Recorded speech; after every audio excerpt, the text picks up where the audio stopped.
Hi guys! Good morning! So ngayong araw, samahan nyo akong mag-eme-eme sa buhay.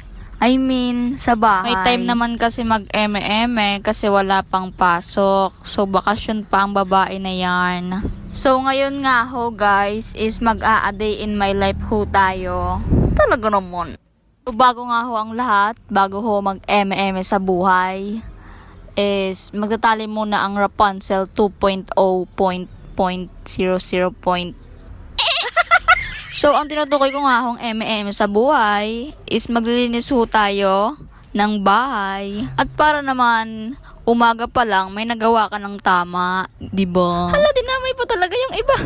At makatapos nga ho yung pagtatali ng buhok ng ilang minuto is tayo ay hihilamos muna. Si mama baya ho, nag-video ako.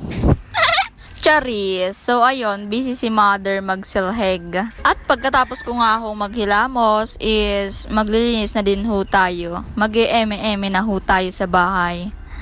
Hala. Pero hindi pa rin nga tapos dahil nag-isa pa. Hala. Pero wag ho kayong mag-alala dahil as nahuyang hugas ng paa niya. So, ikat na natin. Go. Kasi actually guys, nag-isa pa talaga yan. Daog pang nangarigo. At so, ayun guys, nagsimula na ang eme-eme na babae na yarn. Nagsimula na ang kanyang pagpapanggap.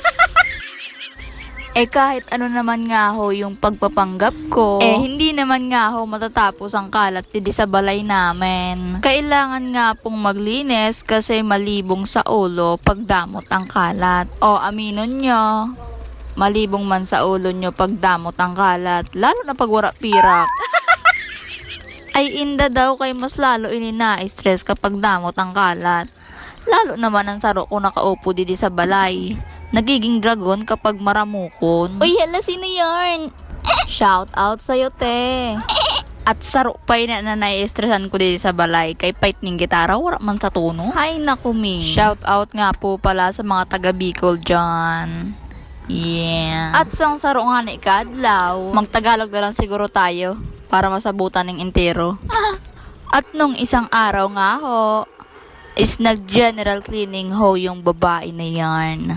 At wala hong camera. Di ko na nga muna kayo sinama kasi po aabutin po siguro tayo ng isang araw may kalahati. Kasi ho, matatagalan pa ho siguro mag-set up ng camera.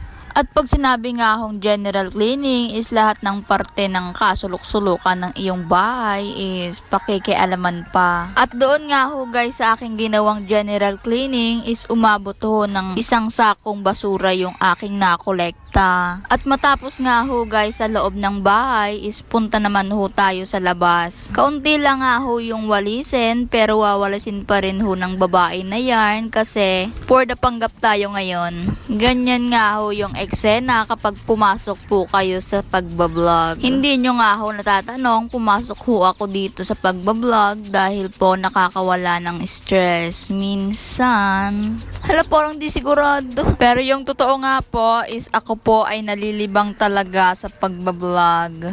At natutuwa din nga ho ako dahil may natutuwa nga ho din sa aking pagbablog. Kaya nga ho din ako nagbablog dahil for the memories ng mga person. At kung mapapansin nyo nga sa aking ibang vlog o sa aking ibang upload is hindi lang nga ho ako yung bida. Kasi nga ho, lumilipas yung panahon at tumatanda na rin ho. Kaya habang bata pa, bata-bata pa, mag-ipon ka na ng masasayang ala-ala. Uy, apakaseryoso naman ito. At ayun nga ho, madami pa nga ho talaga akong gustong sabihin at i-chika sa inyo. Pero hindi po talaga ako magaling mag-explain. Kasi po ako ay isang inverter. At kung nakikita nyo nga ho, kaya ho may usok para ho mabawasan yung basura at yung lamok. At iyan nga ho ay parte ng aming likod bahay. At kapag nasapit yung 5 PM, ay nagpa-party-party na yung mga lamok. Yung mga miskita. Yee. Ay, grabing gili-gili sa buhay. At so, ayun nga guys, kahit hindi nyo ako kilala, sana napapasaya ko kayo. Uy! At para nga ho updated kayo sa mga videos ko, is mag-follow na rin ho kayo. At hanggang dito na lang nga muna. Thank you for watching. Bye-bye. Mwah!